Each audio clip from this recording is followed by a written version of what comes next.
Tumblr is a good place for inspiration. I definitely support Tumblr, and a lot of people, there's like the other side where people are like, oh, well then there's no creativity, it's just a reblog generation. You're just like becoming, but what's wrong with having like a visual identity that's based on other people? It's just curating. Everyone's just being mini curators in a sense, and I don't necessarily think that's bad. I'm bad at eye contact, but okay. I can get awkward, but yeah, I'll try. Okay. I'll try to keep it here.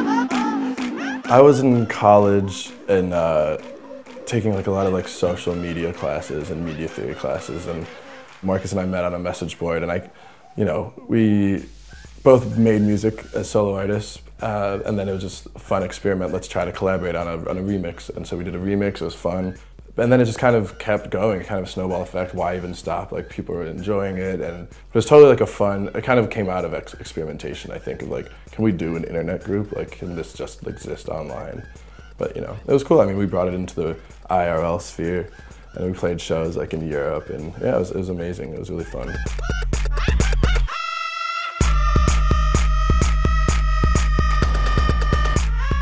I was on this tour with like some friends. We'd played in Tijuana on a Saturday night, and so I had like no cell service, nothing. We're in Tijuana. We get back to the hotel room in San Diego at like 4 a.m. and I just look on Twitter, and like friends of mine like, oh, great job, Rihanna, like stealing like Jerome's visual aesthetic, blah blah blah. You were a shooting star, I see, a vision of ecstasy. I watched it and I was like, yeah, like I get it. Like, I get why people can associate that with some of the videos I've made, but like, I wasn't particularly offended. But like, thinking about the context more and more, I was like, oh, this is kind of fucked up. But then also inside of me was like, why wouldn't this happen? Like, of course this happens. This happens with everything. This isn't the first time this has happened. Like, do you not want it to get big? So then I was like, this is actually cool. Like, this is the best looking Saturday Night Live performances in my eyes. Like, I loved it. Just like, but taking it out of context, like if you have like a 50-year-old guy who's never seen that before, seeing that aesthetic on Saturday Night Live for the first time, not understanding where it's coming from, see it's being problematic. But BuzzFeed or Buzz Media or whatever that site's called, they used me as the example. They could have used, hundreds of artists have the same style. It's not really specific to me. C-punk as a word was coined in like 2011. That was just a buzzword that people wanted to assign to this whole visual aesthetic. I think what people are talking about when they say C-punk is kind of this Tumblr aesthetic of early Web 1.0 art, a lot of water visuals and kind of this bright pastel-y kind of color scheme, but it's definitely referential to like early Web 1.0 stuff, GeoCities, Angel Fire, stuff like that. But I mean, I know like I'm not doing it justice to the people who really identify with C-punk, because I don't identify with it, but they kind of, I know, have their own belief system, which you can read about on the internet. Now people like know what you mean kind of when you say C-punk aesthetic or whatever, but it can be a little frustrating.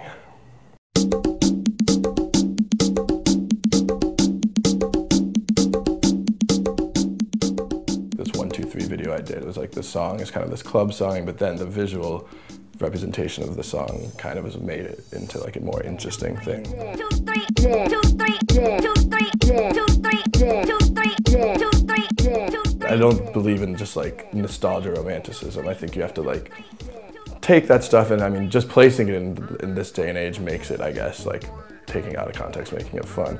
I mean, even if people think it looks shitty, it's beautiful in a way. I mean, that style, I think there's a certain kind of beauty in it, just on an aesthetic level. Like, it's nice to look at that kind of stuff, and maybe it is because it's nostalgic, but it still makes sense in a modern context.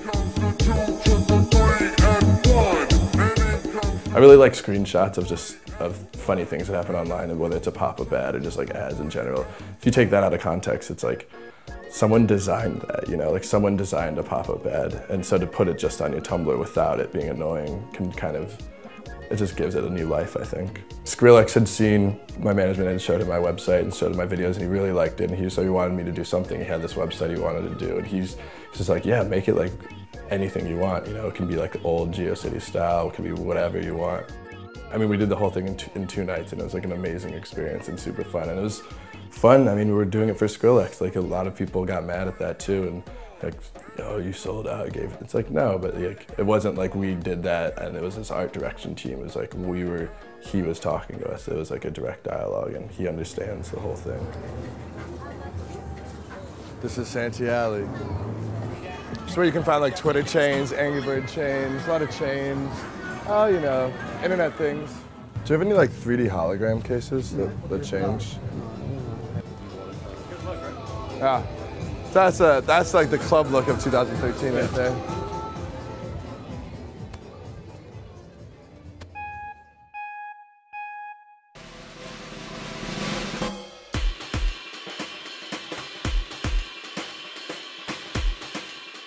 Kind of with the last EP, we did this EP Changes, and it was kind of like the crux. We were really happy with it. It was the pinnacle kind of what we thought we could do as kind of this internet group.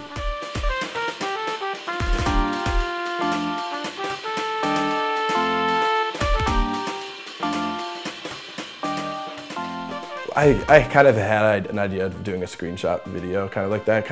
I love that people lip sync on YouTube, and like that's a whole subgenre, that's such a niche, and so I wanted to take that and place it in like, this is an official music video with people doing it, and then like the whole like meta thing of like making it on the top of a desktop kind of came to me after, and I was like, oh, so then yeah, those people, I just sent a mass email of musicians and friends I had, seeing if they were down to do it, and I was stoked, like very happy with the response. It was cool. It was really fun to do. I mean, it's fun to collaborate. Like, they're just as much like director in the music video as I am. They kind of, because I didn't know what I was gonna get back.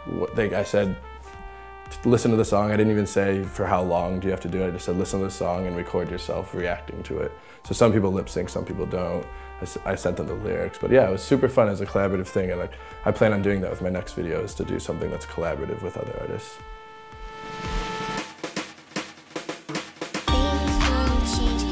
I think anything that's on a computer, if you see it on your screen, it's on your computer. Even if it's on the internet, it's still on your screen. So I think you own it. You know, it's like, that's part of why computers and the internet is great, because it's modular. You can just take whatever you want.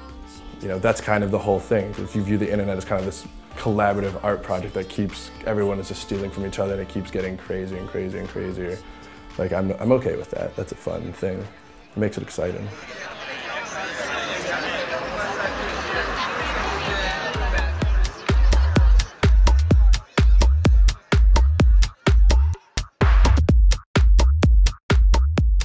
I think the persona I project as Jerome LOL is more of, I mean, it's humor, it's funny, but it's still me. I'm still that every day, but more and more I'm thinking of it in third person.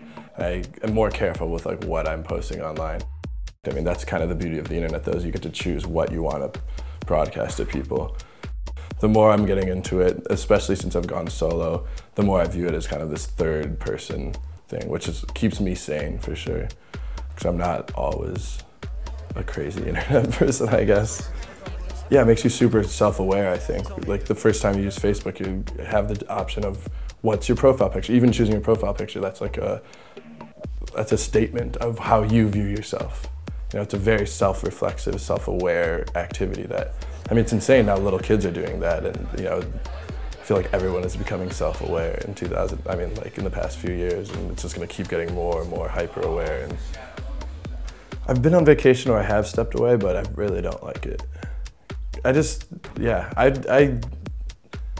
don't think it's a physical addiction. I mean, definitely it's not. I don't get sick. I don't have physical withdrawals. I'm not throwing up if I don't check my email.